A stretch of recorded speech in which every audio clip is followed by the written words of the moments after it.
then that would not have happened. And that when I say we need diversity, we really do. Because in extreme, anything, anyone is going to take it to the brink. And that's why, what are we trying to destroy right now? Diversity, 1. Equity, 2. Inclusion, 3. I want to be like that little girl. Are those bad things? I'm just saying. So, when this happened, happened in Ottawa, Canada, and I remember when it occurred because they offered reparations. Now, here's what I would say to everyone in the audience. If you suddenly see somebody, we know they probably got rid of Aunt Jemima. It was a good thing. Uncle Ben, remember they did all that? And people just started voluntarily changing stuff. I'm always curious about when stuff happens suddenly. And this happened suddenly, and I was curious about it.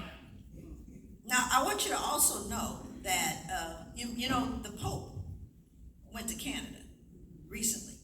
The reason why I know is I was in Italy at the Vatican, where we were supposed to meet with him. And we ended up meeting with the bishop. But I'll tell that story a little later, maybe. So what happens here is they say that they are going to give with an apology. They apologized to the indigenous people.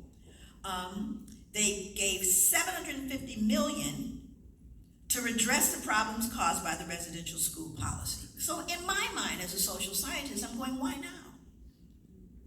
Why are they suddenly apologizing and offering $700 million, which is a pittance? Why are they doing that? And what I'm going to tell you is they're doing that so you don't do the deep dive. For the same reason they had me come and train at the Statue of Liberty. So, why did they give the money? Because from the 1870s until the 1960s, the government took children from native homes, placed them in church-run boarding schools, where many were physically abused by whom? Priests, nuns, and ministers. Now, that's why they did it, right? I said, okay, that's just really odd. And that was in 2017. And then, here is what we find out when you do the deep dive. I'm giving you that money so you go away. Because if you don't go away, you'll find 215 indigenous children buried in a mass grave. Not just one mass grave, but nearly every one of those boarding residential schools had mass graves of dead children. And that's why the Pope couldn't meet us in Italy. He had to go to Canada, where he had to try to put out those fires, because those were Catholics that did that.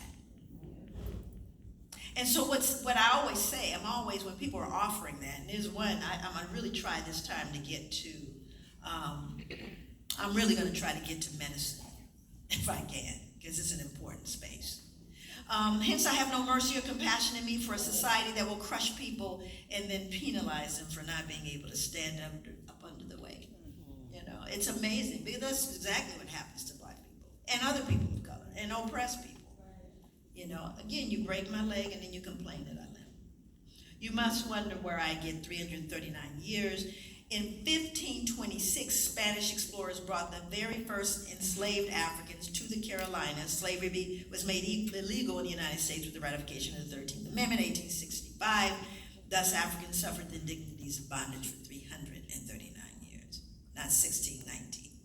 That's where we start from, because that's an official thing. But we were enslaved before that. Here are some of the pictures that never